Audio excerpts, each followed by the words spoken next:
Bom dia, queridos. Antes da nossa oração, eu gostaria de repartir com vocês na segunda carta de Paulo a Timóteo, no capítulo 3, os versos 14 a 17, onde lemos o seguinte: Tu, porém, permanece naquilo que aprendestes e de que fostes inteirado, sabendo de quem o aprendeste, e que desde a infância sabes as sagradas letras que podem tornar-te sábio para a salvação pela fé em Cristo Jesus.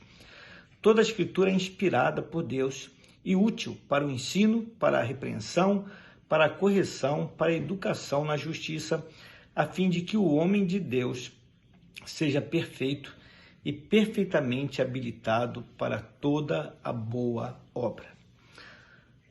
Meus queridos, Paulo está se dirigindo a esse jovem pastor Timóteo e dizendo que ele devia de permanecer naquilo que ele havia aprendido e que ele sabia muito bem qual era a fonte. E já no capítulo 1 desta mesma carta, Paulo diz qual é a fonte. A fonte, na verdade, era uma fonte familiar. O aprendizado desse homem a respeito das coisas de Deus vinha de casa. Ele aprendeu tudo o que aprendeu a respeito de Deus por intermédio da sua mãe, Eunice, e da sua avó, Lloyd. Provavelmente, essa mulher ou tinha um marido que não era da fé, ou talvez fosse uma viúva e que morava com a sua mãe. Mas essas duas mulheres eram mulheres que amavam as Escrituras Sagradas e passavam verbalmente para o pequeno Timóteo, talvez ainda menino, e agora já um jovem homem, todos os ensinamentos preciosos para a vida à luz das Escrituras Sagradas. E Paulo está dizendo aqui que isso ocorreu desde a infância. Ele era um rapaz privilegiado porque ele havia aprendido as letras, ou seja, as palavras de Deus, que eram suficientes, diz ele aqui, para torná-lo sábio para a salvação pela fé em Cristo Jesus. Que coisa extraordinária!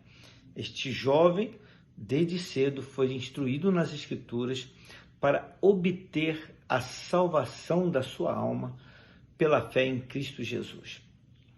Que privilégio quando nós temos pessoas que nos amam e que nos dão bons ensinamentos, que nos educam para a vida. Mas é melhor ainda quando nós temos pessoas que nos educam para a fé, que nos ajudam, que nos auxiliam a conhecer a Deus no nosso viver. Talvez a maior parte de nós aqui sejamos pais e agora avós. Brincamos com nossos filhos, netos, temos conversas sérias, conversas sobre várias questões, mas nós também devemos aproveitar para falar a respeito dos ensinos de Deus, porque ele diz aqui que são suficientes para nos levar à fé em Cristo Jesus, nosso Senhor. E mais, ele termina dizendo que toda a Escritura, ou seja, se nós pegarmos toda a Bíblia, nós perceberemos que ela é inspirada por Deus.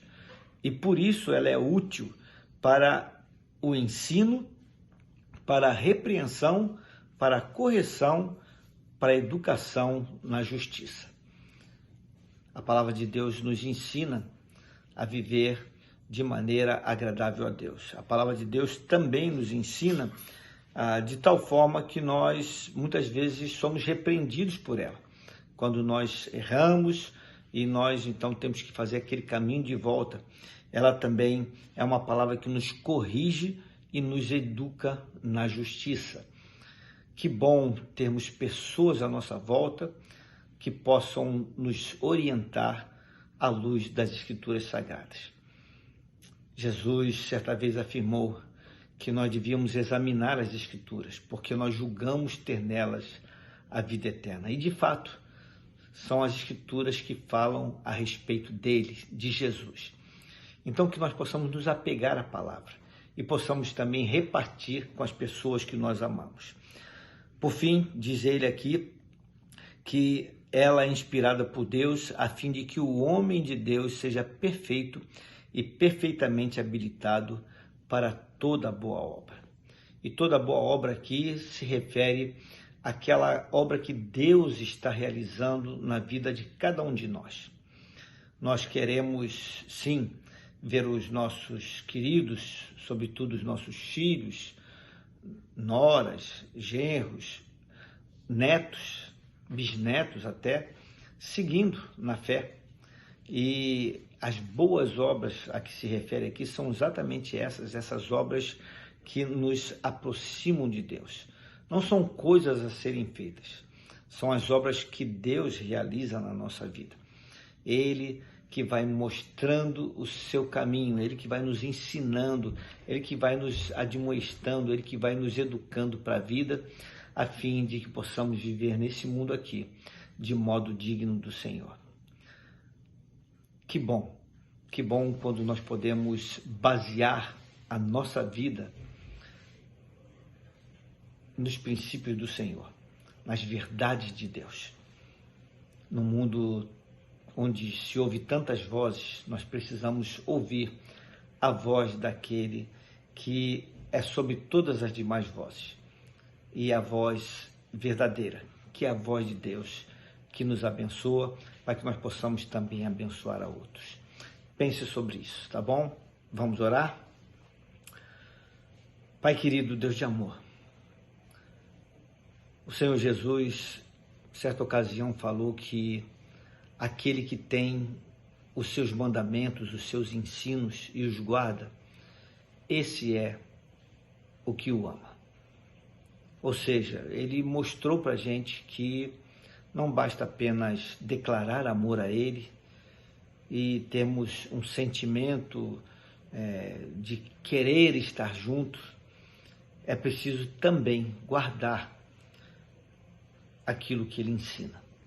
E o Senhor nos dá ensinos para a vida, ensinos preciosos, ensinos práticos, do tipo, Senhor Deus, não julgar os outros, perdoar, ter um coração perdoador, não ficarmos ansiosos pelo dia de amanhã, mas dependermos de Ti, não sermos pessoas que cobiçam as coisas dos outros, não sermos invejosos, buscarmos ser pessoas que abençoam a vida de outros, que oram por outros, que não maldizem, que sofrem um dano. Enfim, são tantos os ensinos do Senhor que trazem bênção para a nossa própria existência e também para as pessoas à nossa volta. Então, Senhor, que possamos nos voltar com mais cuidado, com mais atenção, com mais amor para as Escrituras Sagradas. Porque, como costumo dizer, Senhor Deus, ela é o manual do fabricante. O Senhor nos fez e o Senhor tem para nós instruções de como nós podemos funcionar melhor, como nós podemos viver melhor, como nós podemos ter uma vida mais abençoadora, Senhor Deus, e abençoada aqui neste mundo.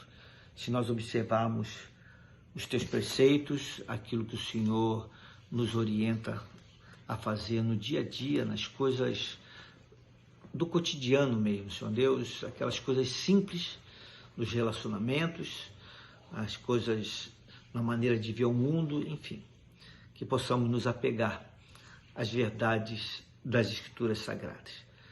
Muitos dizem que esse livro é um livro obsoleto, mas não é verdade. Tem atravessado séculos e cada dia a palavra do Senhor se apresenta viva e genuína, porque o Senhor mesmo declarou que os céus e a terra hão de passar um dia, mas a tua palavra não. A tua palavra permanece, subsiste para sempre. Porque o que o Senhor disse não precisa de remendo, não precisa de conserto, não precisa o Senhor dizer de outra forma.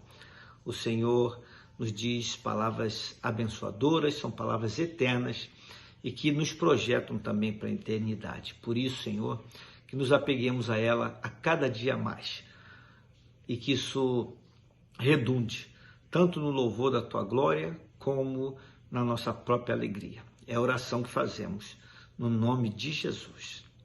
Amém.